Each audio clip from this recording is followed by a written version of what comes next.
Bueno, buenas noches a todos, bienvenidos. Bueno, yo soy Ginés Gori, propietario de este espacio, pero sobre todo amigo de Teresa, que nos ha permitido este proyecto. Y nada, yo os quiero dar las gracias a vosotros, al equipo mío de mí por el apoyo, y también a Teresa, José, Marina, y todo por confiar ahí, ¿no? Éramos pequeños, pobres, y bueno. Una persona a la que admiro mucho, ha sido diputada y sobre todo lo interesante de ella es su trabajo con la ciencia y con las ciencias sociales y ciencias puras, ¿no? y tratando de que la racionalidad y la ciencia tomen el peso que toca, ¿no? en los ámbitos de decisión. Pero bueno, presento a José Pardina y le paso el micro para que lidere este espectáculo. Gracias, muchas gracias. Queridos amigos, muchas gracias por venir. Teresa Jiménez Barbat, Laura Fabregas, María Jamardo. A ver, yo conocí a Teresa hace más de 3 lustros, cuando ella se escondía bajo el seudónimo de la Mujer Pez en el blog de Arcadia Espada. Un año después la desvirtualicé en la piscina del legendario Hotel Santa Bárbara de Río Tinto. Y a partir de ahí nuestros caminos han coincidido muchas veces, desde la fundación de Tercera Cultura,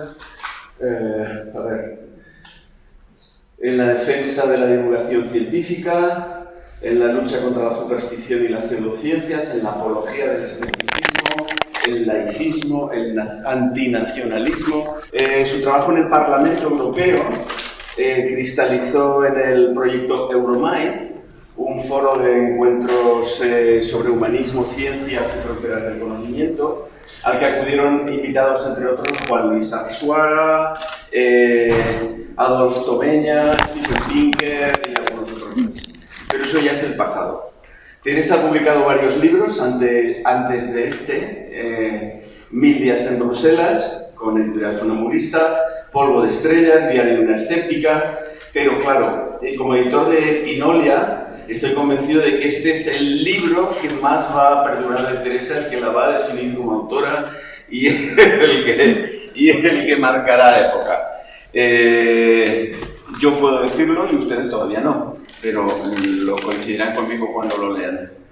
El formato que hemos elegido para esta tarde, dada la brevedad del tiempo que tenemos, es sencillo. 2 periodistas excepcionales, María Jamardo y Laura Fábregas, conversarán con la autora sobre el contenido de Contra el Feminismo en un juego de preguntas y respuestas que ojalá no se prolongue más allá de las 9 de la noche, aunque todos querrán que se prolongue más. Y luego podrán ustedes hacer preguntas, por supuesto. Mi reconocimiento absoluto a la gentileza de Ginés Gorriz, por supuesto, de Paloma del Cubo, Ana Pérez y Quinita, del equipo de Minin Madrid, y María Jamardo, madrileña de raíces gallegas, periodista, licenciada en Historia del Arte y Derecho por la Universidad de Salamanca, y madre de 2, es periodista y jefa de tribunales del diario El Debate. Laura Fábregas, barcelonesa, como nuestra autora, recién madre de 1, yo le he dicho, tráete a la criatura, pero no quiere traerse a la criatura. Licenciada en Ciencias Políticas, ha escrito, pese a su juventud, en El Español, El Periódico de Cataluña, Voz Populi, de Objectiv y algún sitio más que se me va a pasar. Y nada, os dejo ya y gracias a todos de nuevo. Toma. Ay, no.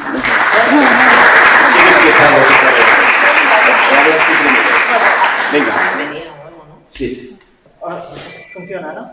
Bueno, muchas gracias a todos por venir y sobre todo, además, los que ya vinisteis el año pasado y conocéis este marco tan peculiar que nos deja Ginés, gran amigo de tantos años.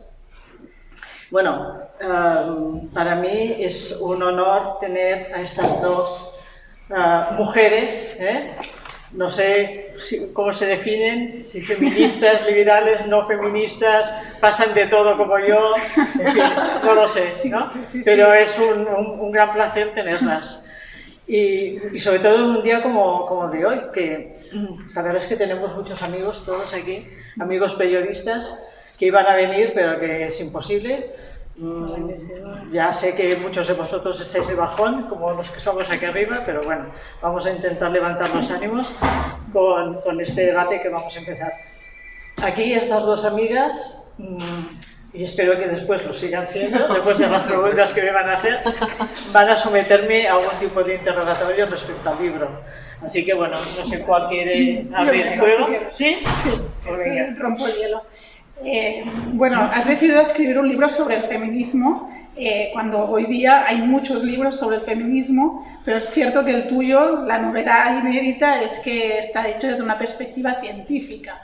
De hecho, explicas en el principio del libro que le ibas a titular Feminismo liberal. Quería saber por qué finalmente no le has titulado así, Feminismo liberal.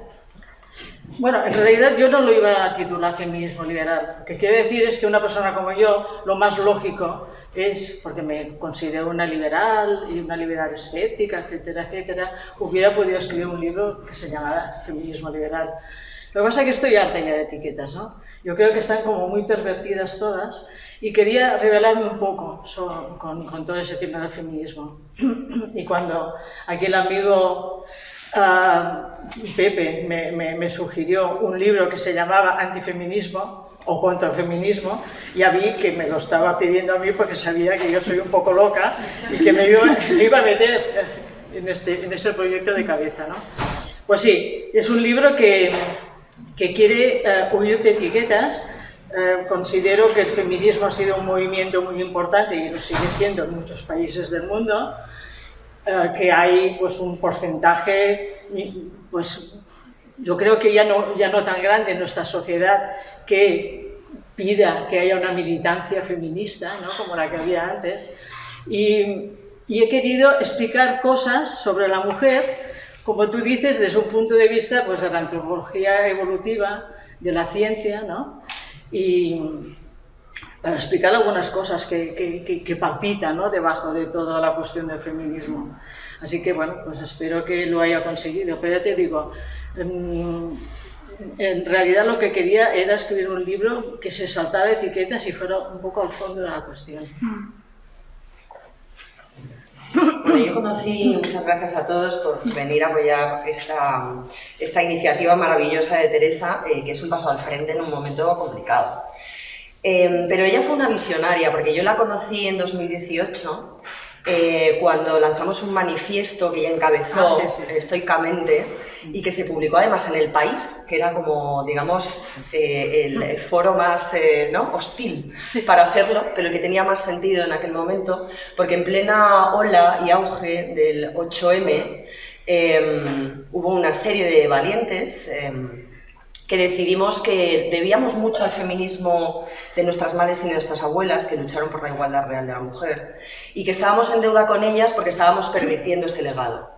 Y estábamos haciendo del feminismo algo que no era aquello que habíamos buscado, que era la igualdad entre hombre y mujer, y que estábamos utilizando el feminismo como una bandera, ¿no?, para atacar al sexo contrario y desprestigiarlo o quitarle su lugar, ¿no?, en la sociedad.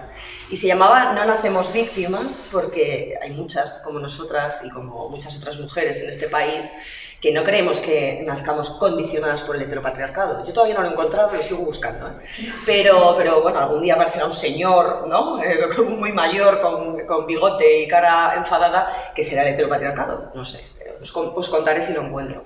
Pero sí me gustaría preguntarle a Teresa si esto es el resultado de aquello, si tiene mucho que ver con lo que has ido investigando durante todo este tiempo, y si crees, como yo tengo la sensación últimamente, que desde entonces a ahora hay una corriente contra el feminismo que se ha apoderado del término, que precisamente porque ha sido histriónico, porque ha exagerado las cosas, porque las ha desvirtuado, está volviendo otra vez al origen. Me estás diciendo que hay como una respuesta hacia el feminismo delirante, radical, Bueno, pues es posible que lo haya y la verdad es que me encantaría porque sería una bonita coincidencia en mi libro con esta reacción, ¿no? Sí, la verdad es que tiene que ver con el manifiesto en el sentido de que me han interesado estas cuestiones desde hace tiempo. Tampoco me ha condicionado mucho el tema del manifiesto, aunque sí comprobé, ya me lo imaginaba, que habría una reacción. Como sabe Berta, que está aquí, que es de las impulsoras del manifiesto, luego tuvimos una reacción sobre las abejas reinas y no sé qué, que escribieron desde el país. O sea, a ver, que ya estaba previsto todo esto, ¿no? Que esto iba a suceder. Bueno, pues esa es una parte. O sea, cuando José Pardina me propuso el libro, la verdad es que yo ya había escrito varias cosas sobre esto, tenía mucho leído, tenía mucho material, y me pareció que podía hacer alguna cosa en este sentido. Y digamos que también me lo han puesto un poco en bandeja las señoras del Ministerio de Igualdad y las progres en general, porque en el libro hablo de dos tipos de feminismo.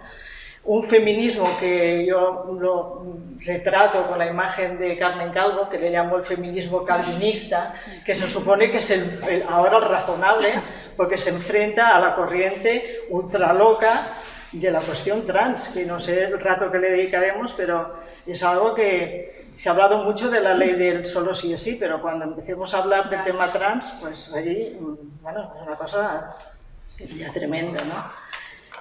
Bueno, pues eso, eran ya los dos temas que me interesaban, porque este feminismo razonable, calvinista, pues es un feminismo que habla del patriarcado, sin explicar de dónde sale todo esto, que da por sentado lo que hay en las leyes de violencia de género, que el hombre ataca a la mujer o la maltrata por ser ella una mujer, o sea, como si el hombre, ¿sabes? O sea, el hombre es un animal que se diferencia de todos los animales, incluso aquí mi perrita Nix, que cuando ve una hembra se siente con ganas de matarla. O sea, que es una cosa que no sucede en la naturaleza. O sea, se basa en una serie de cosas totalmente falsas.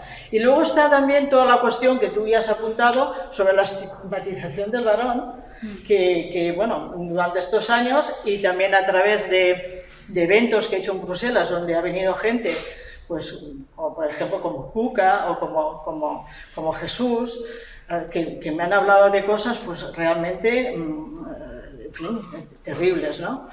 Así que bueno, un poco me ha inspirado este manifiesto, pero también la situación actual y ver que continúa este delirio sin que nadie le ponga coto o se expliquen las bases de cosas tan naturales como lo que es la naturaleza humana, ¿no? La naturaleza de hombres y mujeres.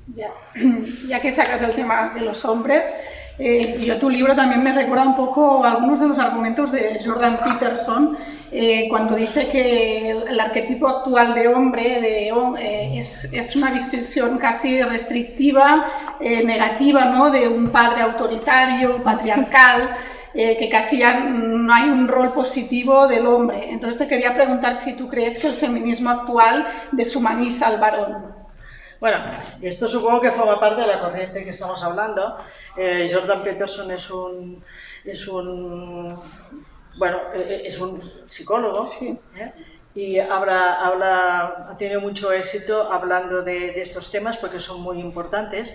Es verdad que de repente nos estamos encontrando con una realmente estigmatización, o sea, hablamos, cualquier revista, cualquier periódico habla de la masculinidad tóxica, pero de una forma, me parece que lo estaba comentando contigo esta tarde, porque me preguntaba, en el libro hay un momento en que hablo, que parece que hace como 2 años o 3, tengo un nieto de 11 y tendría 8, y un 8 de marzo me llega, estaba su madre y su hermana, y me llega del colegio y el niño les pide perdón.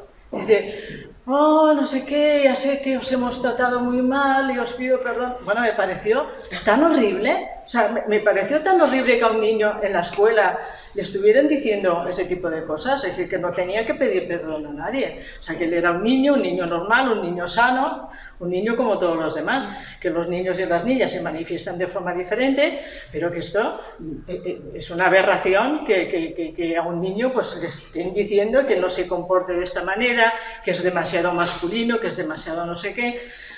O sea, aquí tenemos un problema. En el libro también le dedico un capítulo, una parte a esta cuestión, porque además es que muchos de los que estáis aquí sabéis que esto no es cierto. O sea, los niños ahora son los que tienen más dificultades en la escuela, que van por detrás de las niñas en los estudios, que llegan menos a la universidad.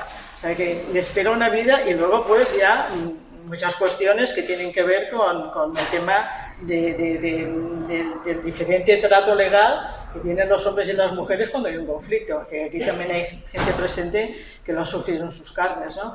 Así que, bueno, sí, la verdad es que ahora hay ese tipo de corriente y yo creo que tenemos que hacer lo posible para contrarrestarla y para que nuestros niños no vayan a crecer pensando que son unos bichos raros y unos locos que bueno, pues son unos maltratadores en potencia todos, ¿no? Es que es una cosa tremenda.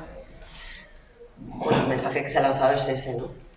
Yo creo que en ese camino por llegar a la igualdad de la mujer, ¿no? Cuando el hombre estaba por delante profesionalmente, cuando nosotras todavía estábamos en el ámbito doméstico y no desarrollábamos carreras profesionales, aquí abrir un paréntesis porque para mí es un engaño, ¿no? En el momento en el que nosotras asumimos los roles de una profesional que además tiene que ser más agresiva que el hombre, mucho más impaciente y demás para demostrar, ¿no?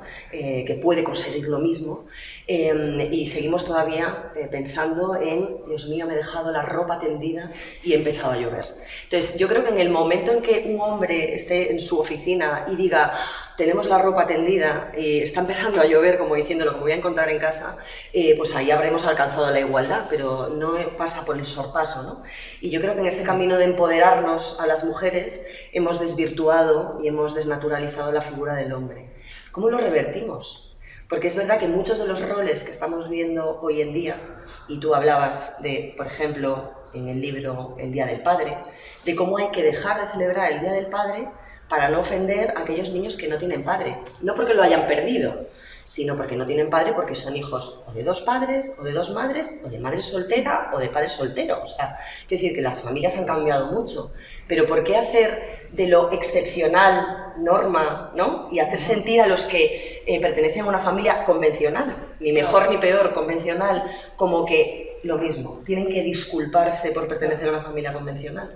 ¿Cómo le damos la vuelta a eso cuando además la educación se implica? ¿No? Bueno, yo lo veo un poco complicado, además ahora con el tipo de gobierno que tenemos, que va a ir, yo creo, en ese tipo de líneas. Lo que pasa es que para eso tenemos pues nuestra voluntad, nuestra resistencia, nuestros medios, la forma que eduquemos a nuestros hijos, ¿no? O sea que esa es la forma que creo que lo podemos revertir. Y la verdad es que no se me ocurre ninguna otra que no sea pues con ese tipo de lucha, ¿no? de cada día con los niños. Es verdad. Y luego, pues claro, este papel que tú estás diciendo pues de los hombres y que, bueno, desde luego muchos padres separados que a lo mejor están por aquí, pues sí que están pensando, pues tengo toda la ropa tendida y la que se me va a liar cuando vuelva a casa, ¿no? Bueno, imagino que lo ideal será pues llegar a un tipo de entente de este tipo, pero desde luego sabiendo que cada uno tendrá unas tendencias, ¿no? Que son bastante, ¿no? Que son naturales, son absolutamente biológicas. En este tema de cuidado a los niños, por ejemplo, a mí me parece, en fin, tengo que volver a recordarlo, pero fue maravilloso. Tuvimos un acto en Bruselas que hablamos de las mujeres fuertes, hombres frágiles, porque hablábamos del suicidio masculino también. Pero cuando hablamos de las mujeres fuertes, una de las ponentes, bueno, era Susan Pink, que era una de ellas, pero vino una neurocientífica danesa embarazada, o sea, que embarazada, pero muy embarazada, ¿tú te acuerdas? O sea, pensábamos que nos la iba a liar, porque es que estaba ya a punto, ¿sabes? Y fue una exposición interesantísima, porque empezó a pasarnos gráficos y fotografías y escáneres y tal, porque habían hecho un trabajo con otras mujeres embarazadas, las habían seguido, y realmente había, queda muy mal decirlo, ¿no? Pero una poda de neuronas, de sinapsis, una cosa brutal, simplemente porque estaban preparando el cerebro de aquella mujer que iba a tener un hijo enfocado a lo que iba a hacer. O sea, claro, entonces hablan, sí, porque los padres también tienen que quedarse con el bebé, y me parece muy bien, o sea, y además hay muchos padres que quieren hacerlo, y eso es un problema también que no sé si hablaremos ahora, que muchas veces tampoco se les deja a los padres ser padres, pero bueno, pero claro, la mujer está preparada absolutamente para aquel año que sigue, con la lactancia, esté enfocada en su hijo, o sea, yo creo que las personas que se dedican a la política, de verdad, yo lo pienso que deberían conocer un poco la ciencia, porque si se empeñan en hacer leyes de todo tipo que van a fallar por la base porque la naturaleza no está para eso, al final se lo van a encontrar, vamos a perder un montón de dinero por el camino y muchos disgustos, ¿no? Y bueno, no sé, a ver quién recoge el guante de todo esto. Un partido de derechas, cuando yo estaba en Ciudadanos, esto es una cosa que estaba en el programa también del partido, pero no sé, ahora ¿quién se puede interesar por eso? Claro, el problema es la izquierda o la derecha, ¿no? Pero esto que dices es verdad que en países como en Suecia, en Finlandia, se habla de la paradoja de la libertad y que es cuando más libre es una sociedad, más igualitaria, más rica. Curiosamente será esta paradoja que muchas mujeres acaban eligiendo trabajos o cosas más acordes a su rol de género, ¿no? Y no quieren competir en el mundo laboral, no quieren tal, entonces que explicaría que hay una tendencia biológica al comportamiento humano. Pero bueno, yo te quería hacer una pregunta haciendo un poco de abogada del diablo. Una de las ideas de tu libro más potentes y más controvertidas es que dices que en las sociedades liberales el feminismo ya no tiene razón de ser. Entonces yo te quería preguntar, una vez hemos logrado la igualdad real, o sea, formal, ¿no?, ante la ley, ¿no crees que aún así tendrían que haber incentivos culturales, educativos, para ganar más cotas de igualdad entre hombres y mujeres? No digo como hacen, como has dicho la ministra de Igualdad o Podemos prohibiendo, pero sí incentivando a través de esto de la pedagogía. Porque, bueno, como dices que ya no tiene razón de ser, pues mucha gente te dirá, bueno, sí que hay igualdad ante la ley, pero quizás no hay una igualdad real. Vale, bueno, yo no digo que no haya que ser feminista, lo que estoy diciendo es que vivimos en una de las sociedades más igualitarias. Entonces, lo que no tiene sentido es la militancia feroz que estamos viendo. Yo me refiero a esto. No que no estemos siempre, pues, hombres y mujeres, pero como personas, luchando por sus derechos. O sea, es que ya da igual que seas una... En las legislaciones laborales, y tú entiendes mucho sobre el tema, más o menos está recogido que cualquier conflicto, pues hay maneras de poderlo resolver, ¿no? Es decir, que no está nadie desamparado, seas mujer o hombre, ¿no? Esa es una cuestión. Y luego otra cosa que tú, que por cierto has sufrido porque he tenido un bebé hace poco, una poda de sinapsis. Totalmente, es la primera vez que salgo de casa y a ver, estoy en plan, tengo que leer este libro, madre mía. Muy bien, muy bien. Bueno, sí que hay la gran brecha entre hombres y mujeres, eso es la maternidad. Claro, esto sí. Y luego, pues, yo no sé si ha venido aquí el señor Macarrón, que es un demógrafo. ¡Ay, mira! Estás aquí, no te había visto. Bueno, muchas veces hemos hablado mucho del declive demográfico, porque no os lo creeréis, pero hay gente que aún está pensando que hay un colapso demográfico, que aquí vamos a llenar todo el planeta y que vamos a tener que ir a Marte. No estamos teniendo niños. Entonces, aquí la única brecha es, precisamente, lo que sucede con la maternidad, que las mujeres se van a dedicar más a los hijos por razones que hemos expuesto, ¿no? Y sí, entonces sí que se tendría que haber leyes que vayan enfocadas a esto. Y sobre todo para estimular a las familias a tener hijos, que no los estamos teniendo. O sea que esta es otra cuestión, es un tema muy interesante. O sea que sí, te doy la razón, pero hay que enfocarse a este tema, que es el tema más importante que tenemos sobre la mesa. Yo quiero preguntarte dos cosas, al hilo de lo que estábamos hablando y de la pregunta que ha hecho Laura, dos cosas. Una sobre esta castración del hombre, ¿no? Esta castración social del rol de padre, del rol bueno, digamos, del hombre, ¿no? Sí. Que se produce, y yo ahora barro para mi terreno, que son los tribunales, cuando uno se divorcia. Estamos perpetuamente insistiendo en que el hombre tiene que conciliar, tiene que implicarse, tiene que quedarse con el niño 16 semanas a repartir, baja, tal, y en el momento que hay un divorcio, el padre sospechosamente es borrado del mapa y tiene que acudir a un juzgado a demostrar que es un padre capaz.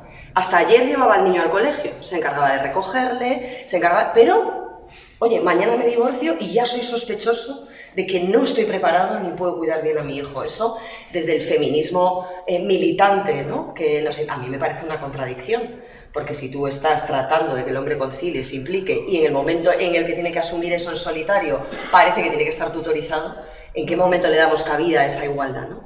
Y luego, también, si hay una hipocresía, que la reflejas en el libro, y yo creo que ahora con el tema Israel-Palestina tiene mucho sentido, cobra mucha actualidad, si hay una cierta ceguera interesada hacia otro tipo de sociedades donde el feminismo es efectivamente una utopía, donde las mujeres sí viven sometidas, donde no hay derechos para la madre o la hermana, ¿no? en el seno de la familia, y sobre el que callan sospechosamente las feministas militantes, ¿no? Sí.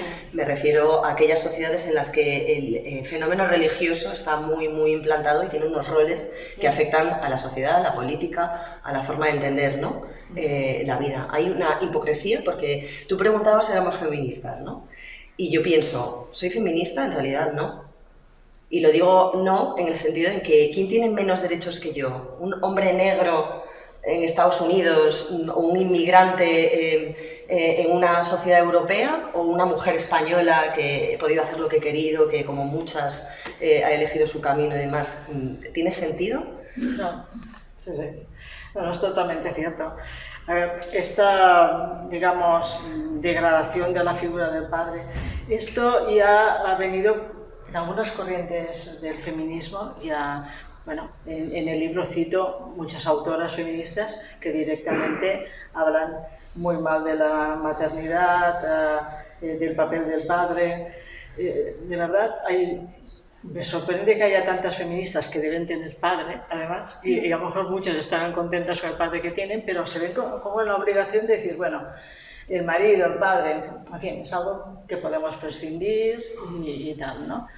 Y que aquí en el libro también hablo de las creencias lujosas, ¿no? Las creencias lujosas que tienen pues algunos gente pues de clase alta, si tú quieres, pero que son progres y tal, y que hablan mucho de la maternidad en soltería, pero que no se casan, ¿no? Normalmente se casan, y esto pues permea a las clases bajas, donde al final te encuentras pues, con mujeres que se lo creen, que crían hijos solas y que están condenadas al final pues, a tener una vida pues, con muchas penurias y dificultades, ¿no? Y esto es una cuestión tremenda. Luego, desde el punto de vista de la ciencia, es verdad que hay muchos motivos para pensar que la figura del padre, bueno, ya lo sabemos los que estamos aquí, no voy a decir nada nuevo, pero para gente que le parece que está inventando la rueda de nuevo, el padre es una figura importantísima. O sea, no hay otro primate que haya un padre. O sea, es un invento, el padre es un invento de la línea de los homínidos. De repente un señor pues se quedó, ¿no? En vez de diseminarla y largarse, pues empezó a quedarse. A lo mejor al principio no se quedaba mucho, pero se quedaba algo. No, es que esto es la humilización, es que no se dan cuenta. Entonces, es tan importante esto que afecta profundamente a la estructura familiar, a cómo se va a criar un adolescente, con padre, sin padre, una niña se cría diferente si tiene un padrastro o si tiene un padre. No voy a entrar ahora en detalles, pero naturalmente no estoy hablando de ninguna niña concreta, estamos hablando de estadísticas, porque hay muchas niñas que, en fin, tienen padrastros maravillosos, ¿no? Bueno, pues en el libro le dedico un tiempo a algo que me parece fundamental, o sea, me parece, esta erosión me parece que es un escándalo y me parece que es un peligro social también, porque los niños pues no se desarrollan de la misma manera, no van a la escuela igual y no van a ser el día de mañana pues niños que se defiendan de las pandillas, de las drogas, de no sé qué, porque la figura del padre es muy importante. Y esto pues les animo a que lo lean porque es bastante largo de contar, ¿no? Por otro lado, tú me estabas hablando también de la hipocresía respecto al Islam y tal. Bueno, Thomas Sowell hablaba de las pet causes, ¿no? De esas cosas que algunos progres hacen ilusión,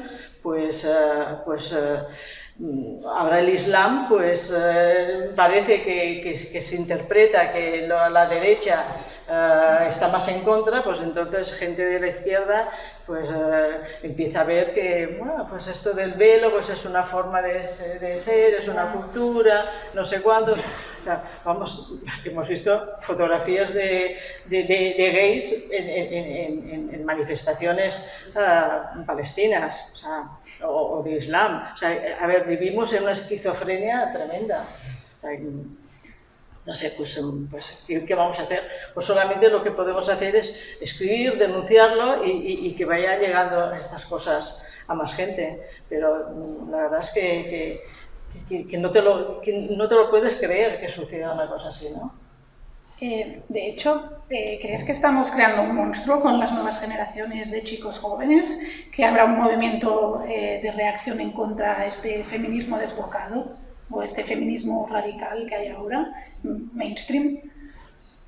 Bueno, yo no sé si habrá una reacción en contra, pero cuando salen pues políticos o políticas por la tele que dicen que no puede ser porque en los patios del colegio se están reproduciendo estereotipos, porque el chico vigila a la chica, y no sé, que la chica vigila muchísimo al chico, ¿verdad que tú lo sabes todo esto? O sea, es que, claro, la vida sigue, la vida es así y la naturaleza es la que es, ¿no? Y una reacción, pues bueno, claro, pues puede haberla, ¿no? Lo que puede haber es una reacción que ya se está viendo, que a lo mejor pues hay menos tendencia a comprometerse con una pareja a largo plazo, que cría a sus hijos, etcétera, ¿no? Porque claro, si uno se va a embarcar en una historia donde puede que no tenga mucha estabilidad y al final además pues va a salir perdiendo porque las leyes están un poco en su contra en casos de separaciones y divorcios, pues bueno, no es bueno socialmente. Eso va a depender de lo que se lo crea la gente, porque una cosa es lo que la gente dice muchas veces y otra es la que la gente va haciendo, ¿sabes? Así que no lo sé. Hay una parte de educación que también mencionas en el libro y como estabais hablando de esto... Oye, lo tienes subrayado. Claro, con mis notas. He hecho los deberes. Pero hay un momento en que hablas efectivamente de romper, ¿no?, esas cadenas y de que, bueno, en algún momento se habla de esa liberación, ¿no?, del sexo femenino, de poder hablar de él, de poder hacer lo que quiera, ¿no?, de no estar reprimida, ¿no?, que es una conquista importante también. Pero preguntas quién ha salido mejor parado, ¿no? Porque refieres que hay una ola también, que yo creo que va un poco en línea de lo que comentaba Laura, que frivoliza el sexo, que frivoliza las relaciones, en las que las mujeres empoderadas se creen que lo son porque están con los hombres en menos tiempo, porque no tienen nada serio con ninguno, porque ellas canibalizan, ¿no?, un poco esa relación o ese rol del apareamiento, de la conquista que tradicionalmente sabemos que es del hombre a la mujer, ¿no? Eso tiene una carga genética, tiene una explicación antropológica. Es lo mismo que enseñe, y yo creo que lo hablé contigo hace poco, ¿no?, cuando hablábamos de que se sexualizaba el pecho de la mujer. ¿Te acuerdas? Que yo dije en televisión, claro que se sexualiza, es que los pechos de la mujer son sexuales. Y me negaban la mayor porque los hombres pueden ir con el torso al aire y no pasa nada, ya, pero no pueden ir pues con todo el colgajo al aire, porque nos parecería a todos mal, ¿no? Pero las mujeres equiparamos, ¿no?, esa parte de las mamas, digamos, a las de los hombres. Y tú me rebatías, antropológicamente, esto no tiene un base. Entonces, ¿cómo...? Sí, bueno, me acuerdo de esto porque yo le iba enviando WhatsApps, no sé qué te enviaba. Bueno, sí, todo esto de la sexualización. Pues claro que estamos sexualizados. Aquí tengo mi perra que está o está hace una semana, no os asustéis. Claro, ella tiene celo y esos días es la reina de la zona, o sea, es la más guapa, la más preciosa de todos los perros, y luego se pasa. Bueno, los seres humanos no funcionamos así, los seres humanos no tenemos celo, los seres humanos estamos disponibles para el sexo siempre. Que esa pareja primigenia, pues que ya se quedaba, convivía, porque, bueno, pues el sexo siempre estaba aquí, ¿no? Lo que pasa es que hay un desconocimiento tan grande, yo no lo entiendo, de la biología. Me parece que todo el mundo hace biología en el bachillerato y hay cosas que las debe entender. Claro que los pechos de la mujer están sexualizados. No hay ninguna mona que tenga esas tetas. O sea, evidentemente, nuestros ancestros homínidos empezaron a fijarse en las tetas y al final las que las tenían un poquito más abultadas y luego tenían hijas y al final es un atributo erótico, absolutamente, porque nosotros nos expresamos, no tenemos celo, pero nos expresamos con el cuerpo. Nosotros tenemos un cuerpo sexualizado, que es para eso, es un cuerpo para el amor, ¿no? Corpo d'amore, ¿no? No sé, eso. Bueno, pues eso es lo que choca, ¿no? ¿Y cuál era el principio de la pregunta? Porque me he ido con las tetas. No, que me refiero que si eso que se niega, ¿no? Ese hecho que se niega de que sea, o que se demoniza, que no pueda ser sano, ¿no? Que uno decida enseñarlas o no enseñarlas, o que las decida tapar, si eso tiene que ver con algo cultural o con algo biológico. Con la tendencia también, claro, para un hombre y una mujer el sexo no es exactamente lo mismo. No estoy hablando de personas en concreto, no estoy hablando de Puca, no estoy hablando de Berta, estoy hablando de promedio, estadística, ¿no? Es verdad que las mujeres se protegen un poco más su sexo porque el coste que tiene para ellos la maternidad, para las mujeres, pues es, incluso desde el punto de vista genético, el óvulo más grande que el esperma, etcétera, etcétera. Todo lo que pone una hembra en la maternidad, en la lactancia, etcétera, es muy costoso. O sea, no es lo mismo, no puedes salir por ahí a tener sexo con cualquiera. Eso en términos generales, ¿vale? Para un hombre es diferente. Un hombre es diferente porque, bueno, pues también, independientemente de que el ser humano, el hombre, quiere tener familia y quiere tener sus propios hijos, etcétera, etcétera, que esto es verdad, también es cierto que bueno, su semilla es barata, por decirlo de esta forma. Entonces hay una manera de enfocar el sexo que es de base, luego viene la educación, vienen muchas cosas, pero es así. Entonces una mujer a lo mejor pues ha tenido pues, sexo con un desconocido y al día siguiente pues igual se siente mal, pero a lo mejor él pues está encantado de la vida, se va a Dios y... Esto es una cosa que, bueno, todas las películas, las series, todo es el tema, ¿no? Pues es cierto. Entonces, pues sí, me parece que a lo mejor algunas mujeres estamos engañando a otras mujeres diciéndoles que esto no es nada, que esto es fácil, que esto no sé qué. Yo creo que deberíamos ser un poquito más cautas, sobre todo pues con las mujeres jóvenes que se incorporan a la vida y no les dicen, no, si esto, igual, si quieres follar a una discoteca, pues esto no es lo mismo, y al final se lo van a encontrar, independientemente de que haya alguna que diga que se la ha pasado toda la vida, flipa, eso pues puede ser, pero en general, y si no, no tendrían tanto éxito, pues una serie de libros que están saliendo ahora de autoras que se están planteando toda la cuestión de la revolución sexual, con estadísticas, con encuestas, con muchos trabajos que le están hablando en estos términos, ¿no? Pero bueno, al mismo tiempo no sé si es contradictorio, pero también lo que parece es que las nuevas generaciones de feministas también son como muy puritanas. Yo no sé si realmente luego hay tanto sexo, tantas relaciones sexuales, porque hablando también en el ejemplo de las tetas, ¿no? Cuando pasó lo de Eurovisión con Roberta Bandini porque le han ido nuestras tetas, o sea, al final era relegar la teta a su función reproductiva, ¿no? O sea, quitarle, despojarla de todo erotismo. Entonces yo lo que me pregunto es, entonces hay también un puritanismo detrás de que esto, ¿no? Podemos enseñar las tetas porque las tetas son para amamantar y nada más. Y todo esto niega el sexo, niega la revolución sexual. No sé si es que realmente estamos en esto, en una involución donde cada vez hay menos sexo libre, en comparación a otras generaciones. Sí, sí. Bueno, la verdad es que el mismo movimiento feminista, las mismas feministas, dicho así, que en la época del destape reclamaban que todo el mundo saliera con las tetas al aire, ahora pues están diciendo que esto está muy feo y que está sexualizando a la mujer y no sé qué. Yo creo que lo que se está haciendo es darle la vuelta continuamente a un movimiento que también tiene pues, muchas recompensas. La gente pues, en política pues, lo utiliza políticamente, en fin. Es decir, que se están dando la vuelta a todo es porque esto es algo que produce beneficios. Y en este caso, pues ahora estamos en el otro lado de la rueda. Ahora pues estamos diciendo que la teta es una cosa que no se puede enseñar y que no sé qué, ¿no? En fin, parece que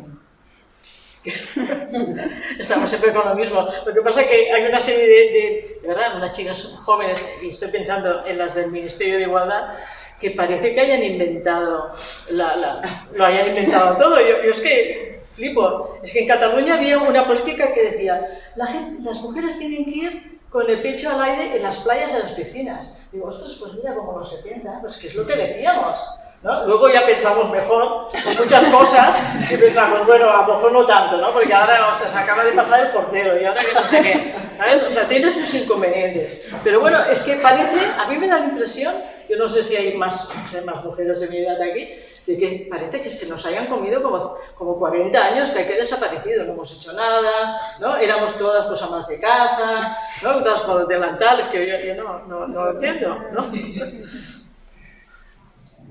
En esta ola, ¿no?, de locura colectiva de la que tú hablas en el libro a lo largo de muchas páginas, además de ese cajón desastre del feminismo, del empoderar a la mujer por encima de sus posibilidades, y no me refiero a que las mujeres no tengan la capacidad de llegar a ser lo que sean, lo que quieran, y ahí me remito otra vez a No nacemos víctimas del principio de ese manifiesto, pero sí al hecho o a la presión, ¿no?, que se le impone a muchas jóvenes de tener que dar unos estándares, ¿no?, de ser súper independientes, de estar con uno, con otro y que no les importe, no les afecte emocionalmente.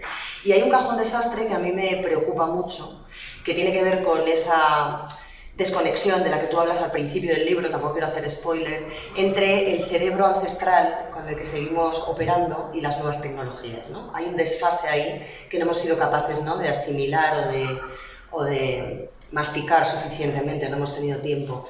Y es el fenómeno trans, que es un fenómeno irreversible, porque bueno, una se puede equivocar acostándose con uno que no le gusta y al día siguiente arrepintiéndose, tampoco tiene más trascendencia, ¿no? Pero si una decide que está deprimida o que no se encuentra bien consigo misma y lo que le recomiendan es hormónate y cámbiate de sexo, o uno, o sea, hablo independientemente, las consecuencias que está teniendo, yo creo que no somos conscientes todavía del impacto social, demográfico que va a tener en unos años, ¿no? Entonces, tú tratas el fenómeno trans como algo a poner en el punto de mira y a señalar en contra de aquellos que están aplicando por oportunismo, por desconocimiento, por ideología, pues eso, cambios de sexo prácticamente como, ¿no?, regalados. ¿Qué coste va a tener eso? Porque ese es otro salto en los roles, ¿no?, tradicionales. Bueno, aquí de entrada es que hubo un momento en que hubo un malentendido, ¿no? O sea, de repente a alguien le pareció razonable que una persona de un sexo podía convertirse en una persona de otro sexo. Y eso no sabemos cuándo empezó. Cuando empezamos a ver los primeros trans en televisión, en la farándula, en actores, ¿no? Claro, como eran minoritarios y era como un mundo, pues quizá no le prestamos suficiente atención. Pero de repente es que lo tenemos en la legislación. O sea, la legislación dice, la ley trans, que tú solamente con declararlo, o sea que ya, porque, a ver, hace unos años, yo escribí un artículo hace como 14 años, ya criticando esto, porque ya se proponía cambiar de sexo, que se podía cambiar de sexo simplemente si habías estado 2 años viviendo como el otro sexo.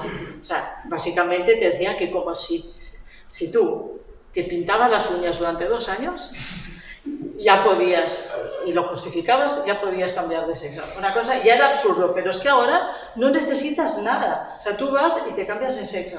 O sea, esto es un absurdo, pero es que la parte peor es que, como tú digas, pues no, pues esta señora es un tío que lo veo, que lo estoy viendo. Vas a tener problemas por decir eso. O sea, yo creo que es una cuestión ya, mira, y aún no estoy entrando en lo más grave que son los niños, pero de entrada, ya digamos como principio filosófico, que te impidan a ti, que te nieguen lo que están viendo tus ojos, como ser humano, a mí me parece que esto atenta contra los derechos de las personas. Porque no, tú no tienes porque esto que es un mundo orwelliano, ¿no? 2 y 2 son 4. No te pueden imponer que son 5. Pues te lo están imponiendo ahora. Tú estás tocando un tema ahora muy importante, porque yo cuando empecé a hablar, a interesarme por el tema trans, pues claro, lo sabía un poco por encima, pero a medida que fui leyendo, es que me fui quedando, pero organizada. Al principio, los niños trans mayoritariamente eran niños gays, seguramente, que hacían el tránsito a mujer, o sobre todo jóvenes, porque estaba más o menos alrededor de los 30 años cuando se hacía el cambio.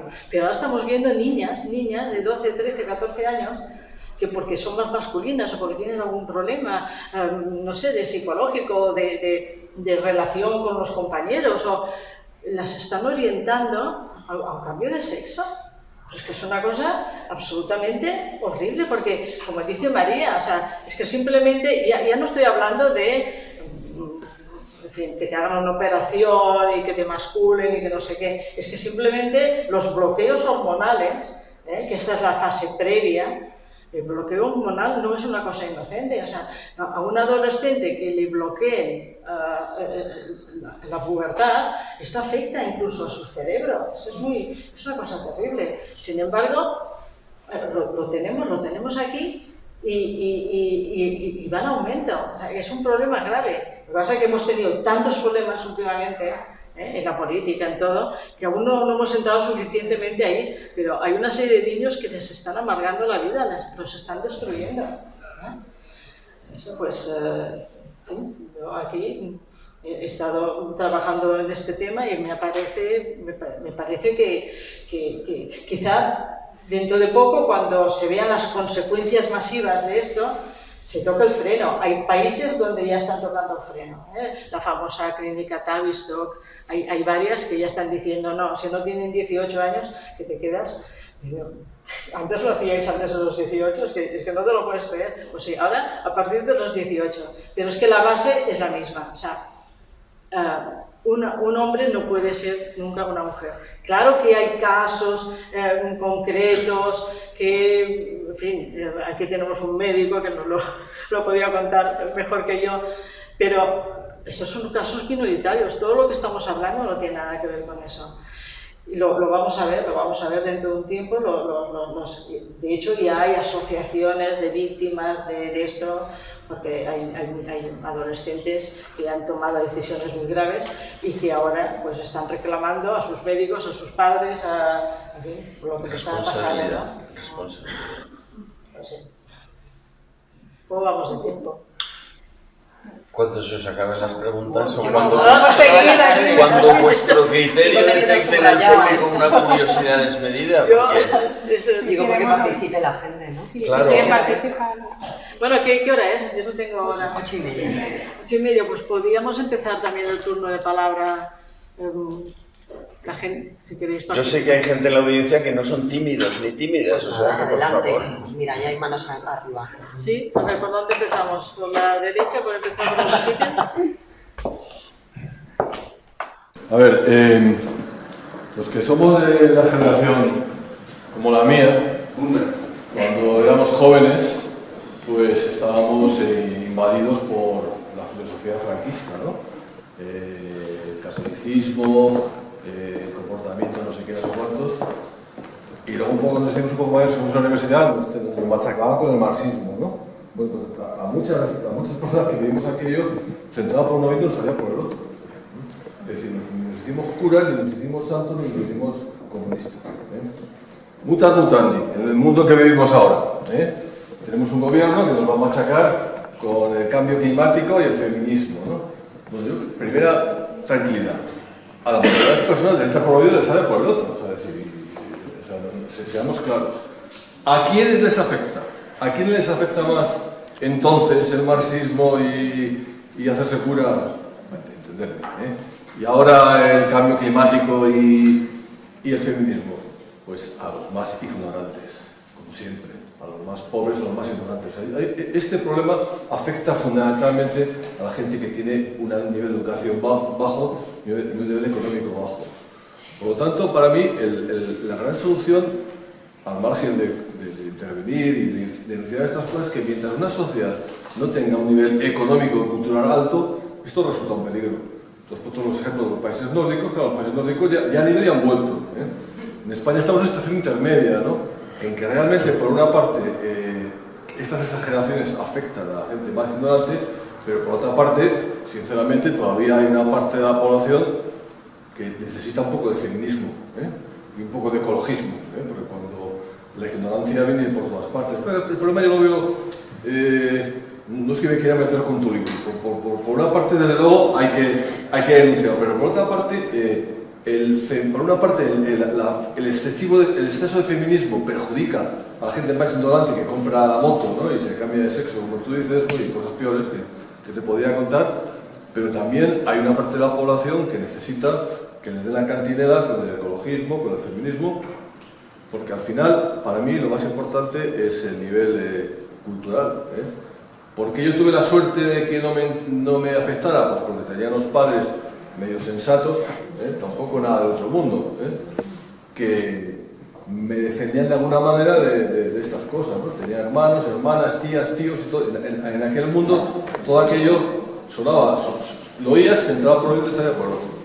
Así que mi idea es que hay que denunciar esto, pero hay una parte de la sociedad que a veces es la más débil, que por una parte le vendes la moto del feminismo disparatado del que estamos hablando, pero por otra parte el feminismo sano, que no es más que ser una persona culta. Yo es que, por terminar, no conozco a ninguna persona educada, a ninguna que tengas que explicarle el feminismo ni el ecologismo, ¿no? O sea, las personas educadas tratamos a las mujeres ni mejor ni peor, y las plantas pues no las comemos, ¿no? O sea, yo para animar un poco más.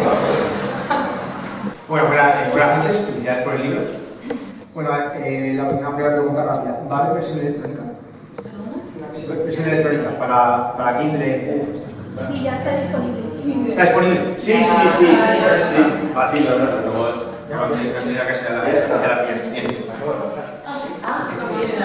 Ya está. Ya lo puedes comprar. Vale. A ver, una pregunta. Al principio has comentado el contraste entre dos feminismos, el feminismo que has denominado calvinista, de Carmen Calvo, un nombre curioso, y el feminismo actual, que sería un feminismo queer, de lo trans, estos temas. Entonces, estando de acuerdo con ello, has ilustrado la diferencia con un ejemplo del niño que volvía a casa y pidiendo perdón, porque vamos como ejemplificando la influencia del feminismo en la que es la educación. A ver, entonces ahora quiero criticar lo que es el ejemplo, porque claro, el feminismo calvinista, a ver, no sé si colocarlo el de hace 20 años, 20 años está bien, entonces hace 20 años no es que hubiera una educación influida por el feminismo calvinista, sino que no había influencia, o por lo menos no había influencia del feminismo en la educación. Entonces sería una comparación entre una educación influida por el feminismo actual con una educación sin feminismo. Entonces no sé si este ejemplo ilustra, digamos, la diferencia entre esos dos feminismos. No sé si me explico por dónde.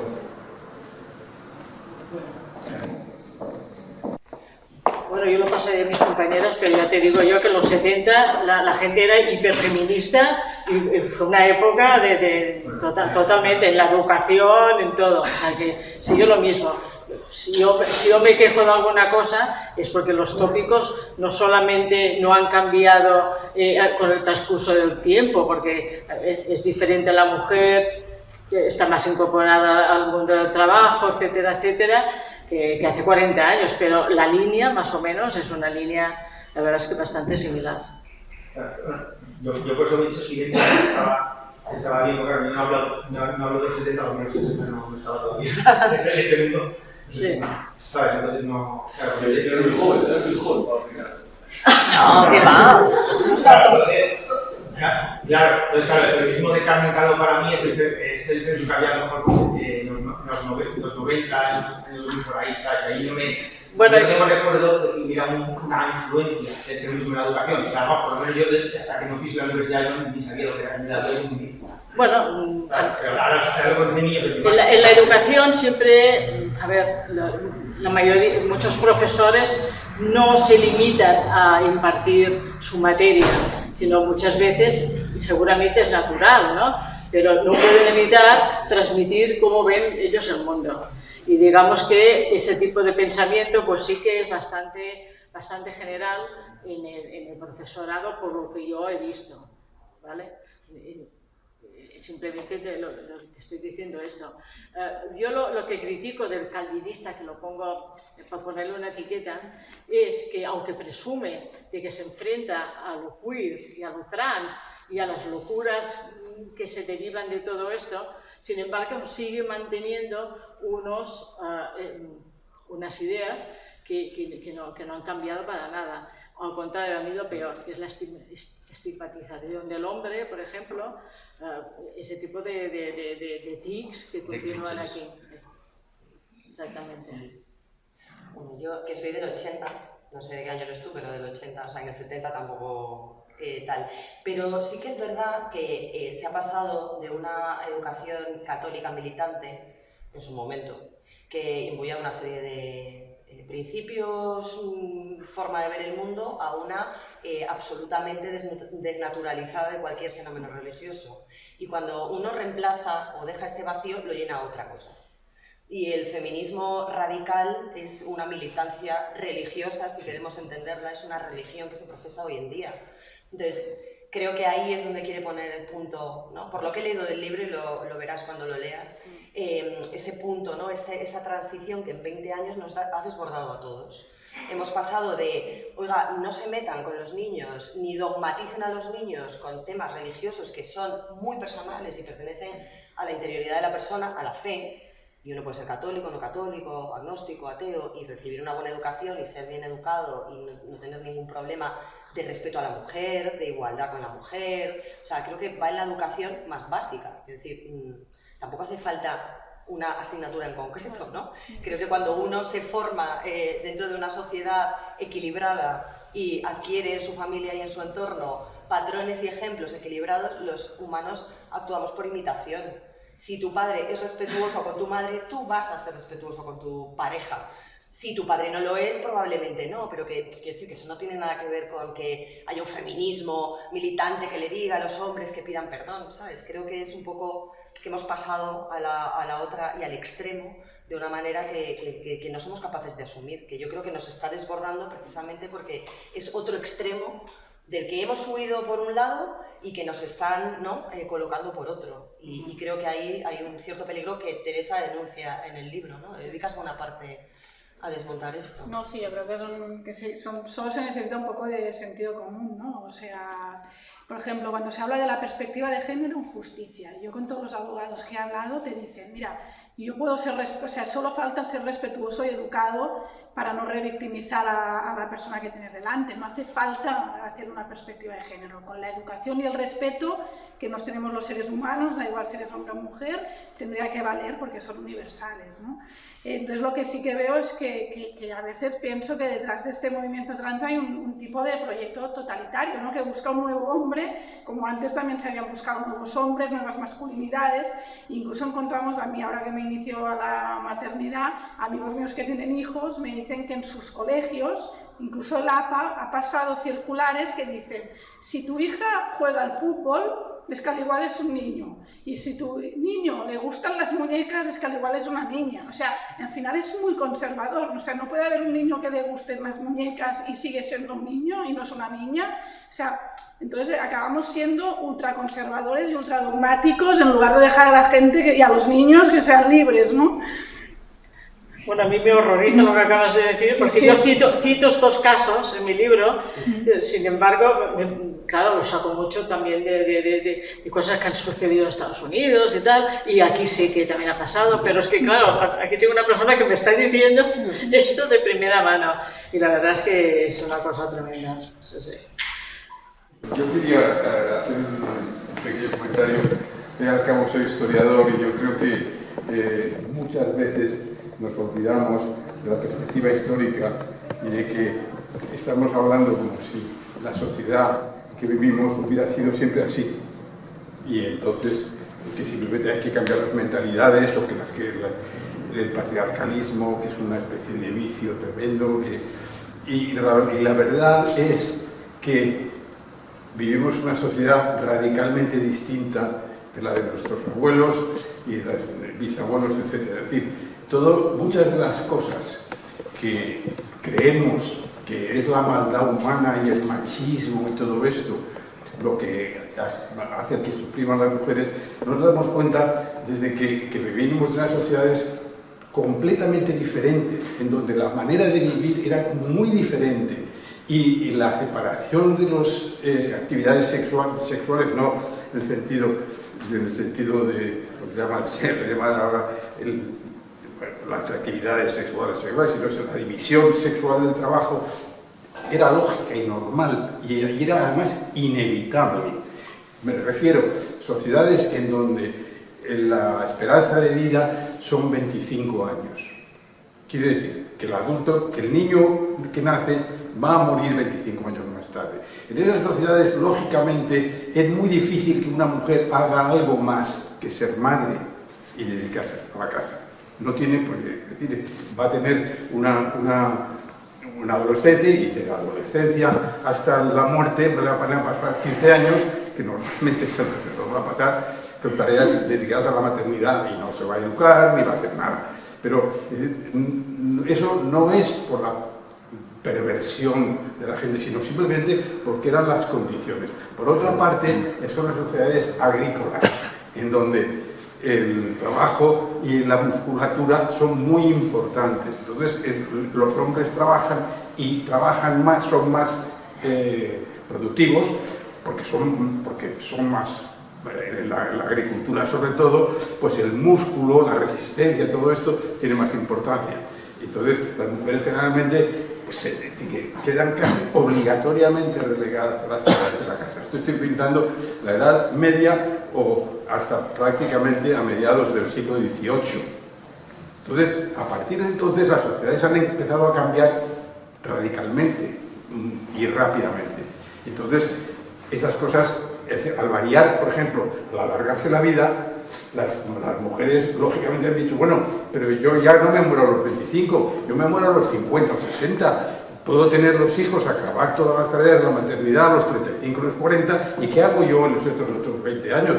Quiero educarme y quiero hacer otro tipo de trabajo. Entonces, bueno, sí, ahora sí, pero en la Edad Media eso era utópico. Solo las mujeres muy ricas, de familias muy ricas, se podían permitir el lujo de ser educadas y de tener ayas que les cuidaran a los niños, y entonces salían las mujeres geniales, novelistas, escritoras, o lo que sea, pero en números muy restringidos.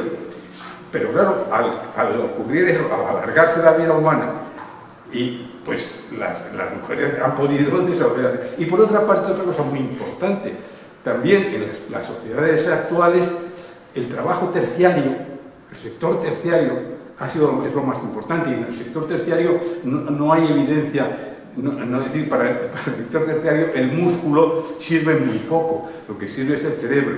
Y luego, es decir, entonces cuando aparecen los profesores, médicos, que adoptan una papel importante en la sociedad, pues entonces es lógico que las mujeres pues compitan con los hombres, etcétera, etcétera. Pero claro, todo esto es producto de un cambio muy radical, que no nos parece muy radical, pero que ha tenido lugar en no sé, que yo, a lo mejor en 20 generaciones.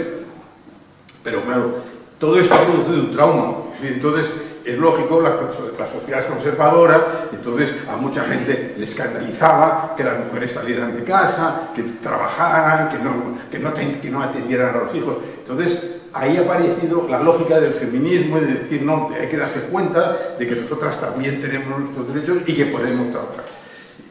Pero en gran parte estos problemas son problemas debidos a las fricciones del cambio social. Y es difícil echarle, no se debe echar la culpa, no creo que se pueda decir, no, es que estos machistas asquerosos. Bueno, habrá muchos machistas asquerosos y habrá muchas machistas asquerosas, porque también hay muchas mujeres que les parecía que estaba bien como estaba en la sociedad, como vivían sus abuelos. Pero claro, esa sociedad tan desigual tenía un fundamento biológico, se vivía muy poco, las sociedades eran así y... Exactamente. Me parece que había más palabras por aquí. Sí, micrófono, creo que soy bien, ¿no?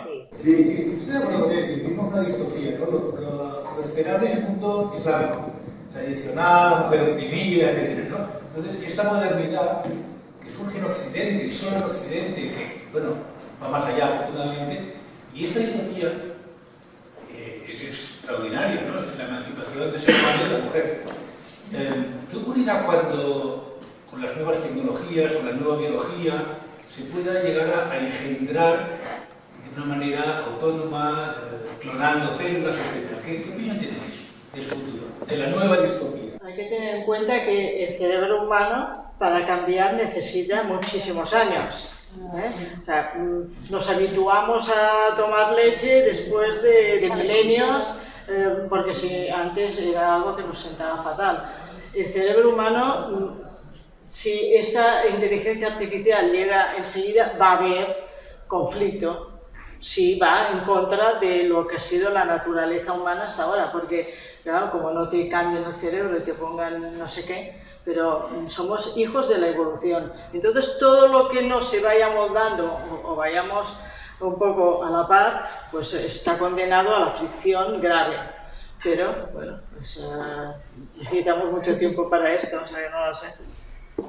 Yo creo que hay una cosa que el hecho biológico no puede, o sea, ser suplantado por la tecnología, por mucho que queramos. Podemos fabricar úteros artificiales, pero necesitamos célula masculina y célula femenina. Y eso es una esencia. Y se están clonando ya... Sí, pero de una base. Alguien tiene que ser un donante inicial, y en el momento en que nosotros suprimamos esa fuente de producción, las células se pueden clonar hasta cierto punto, pero necesitan un origen, porque a lo mejor en esa sucesiva clonación se pierden partes o información que son vitales, ¿no?, para el desarrollo del ser humano tal y como lo entendemos, si es que queremos seguir siendo un ser humano tal y como lo entendemos. A lo mejor planteamos otra cosa y entonces hablamos de otra cosa, ¿no? Pero yo creo que eso va un poco también en el sentido de las mujeres, o esa ola de las mujeres. No necesitamos a los hombres para ser madres ya, ni los hombres a las mujeres para ser padres. Es decir, por ese hecho, si nos ponemos en el mood, ¿no?, de yo contratar un banco y que me sirvan el producto que quiero, puedo asumir la maternidad perfectamente. Bueno, y un hombre también, y parejas de hombres, y parejas de mujeres. Quiero decir que sí, todo es posible.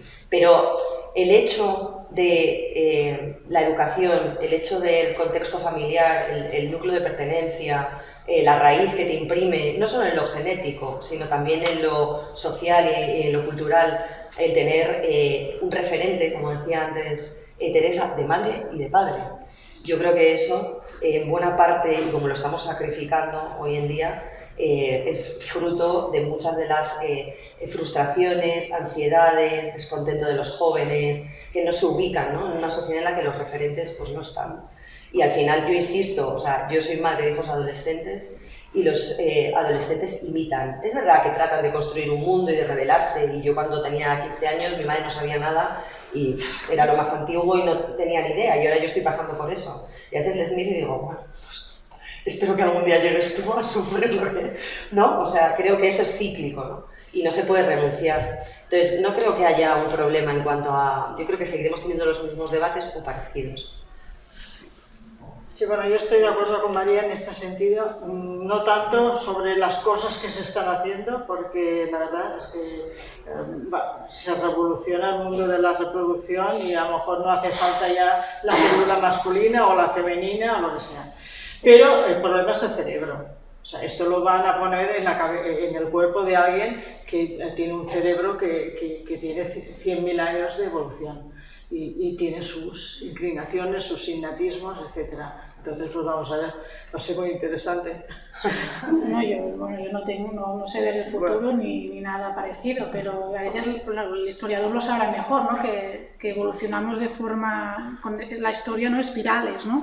Y quizás se vuelve un poco atrás. Es evidente que hay un fenómeno de atomización de las sociedades, que cada vez estamos más solos, hay cada vez más solteros, hay incluso un documental en Filming de la teoría sueca del amor, que habla de cómo la gente en Suecia, que ahí hablaban del amor respetuoso, individualizado, y que están todos más solos que la una y más infelices que nunca. Entonces yo creo que sí que las nuevas tecnologías están fomentando mucho que la gente está más sola. Lo único que puedo prever es que haya una reacción en contra de esto, ¿no? Y que volvamos quizás un poco a valorar pues, las familias tradicionales o nucleares, a tener más hijos, porque como dice Teresa en su libro, pues ahí también cada vez se tienen menos hijos. Y entonces, bueno, no sé, no vamos a llegar, pero espero que haya una reacción también a todo esto, ¿no? Bueno, buenas tardes. Lo primero de todo, quiero felicitarte, Teresa, porque das un paso más en un proceso que comenzaste hace ya tiempo. Yo te conocí en el Parlamento de Bruselas con las jornadas de hombres frágiles, mujeres fuertes. Fueron muy fértiles esas jornadas, fueron muy útiles. Yo tengo una doble condición de psicólogo clínico y editor, y como editor me congratulo de que gracias a esas jornadas vamos muy próximamente a publicar un libro a un gran experto en la condición masculina de Canadá sobre eso, la condición masculina actual. Como psicólogo clínico quiero hacer algún pequeño comentario. Hemos publicado un libro sobre niños trans. Hemos hecho una investigación qué está pasando con los niños y los adolescentes que transicionan al supuesto otro sexo, cosa que es imposible. Lamentablemente, con las dificultades estadísticas que hay en estos temas, ya se sabe que más del 50% de los adolescentes se suicidan. Esto la sociedad no lo sabe y los medios lo niegan, pero la catástrofe que se está produciendo por el fenómeno trans es de dimensiones abrumadoras. Y luego también, para no extenderme, quiero decir que está genial un libro sobre lo que está pasando con el feminismo, pero que hagamos equipo y trabajemos con otros fenómenos que también están siendo sumamente importantes. Por ejemplo, la hipersexualización de la infancia, por ejemplo, los avances de la pederastia, por ejemplo, el ataque sistemático a la familia. Los niños no son de los padres, los niños pertenecen al Estado, nos dicen desde el gobierno. Los niños educados en instituciones sabemos que están condenados a no ser seres humanos, van a ser zombies, van a ser seres borregos, porque la crianza exige la presencia de una función materna y una función paterna, y la crianza avanza por el amor que reina en el proceso de la crianza. Otro elemento es el ataque a la función paterna. Función paterna y función materna se necesitan mutuamente. Tenemos todos los días ejemplos continuos en la clínica de cómo hay problemas cuando una de las dos funciones fracasa, falla o está ausente. El desastre es inmediato, entonces es otro tema que también hay que trabajar. O sea, hay una serie de temas que están todos relacionados y vamos dando pasos. Y yo celebro mucho que haya una editorial hermana a la mía que publica el libro tuyo sobre el feminismo, contra el feminismo, porque hay mucho trabajo y tenemos que hacer equipo, y más con los tiempos que corren a partir de hoy, mucho trabajo, mucho equipo, estar muy unidos y hacer trabajos que nos vayan ayudando a desentrañar el caos en que estamos entrando de una manera vertiginosa. Nada más.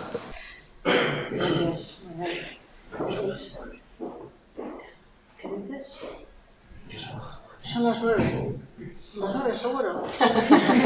Ah, pues si son las 9... Vamos a ver, podemos hacer conversaciones, conversaciones bilaterales y socialización, porque Ginés Gorriz nos invita a una copa de vino y nada más. Bueno, pues muchísimas gracias a todos por venir y nada, no sé, a ver si entre todos vamos poniendo un poco de ladrillos en esta construcción, en este muro, ¿no?, que estamos construyendo para defendernos de la irracionalidad. A ver si de todos podemos hacerlo. Pues muchas gracias.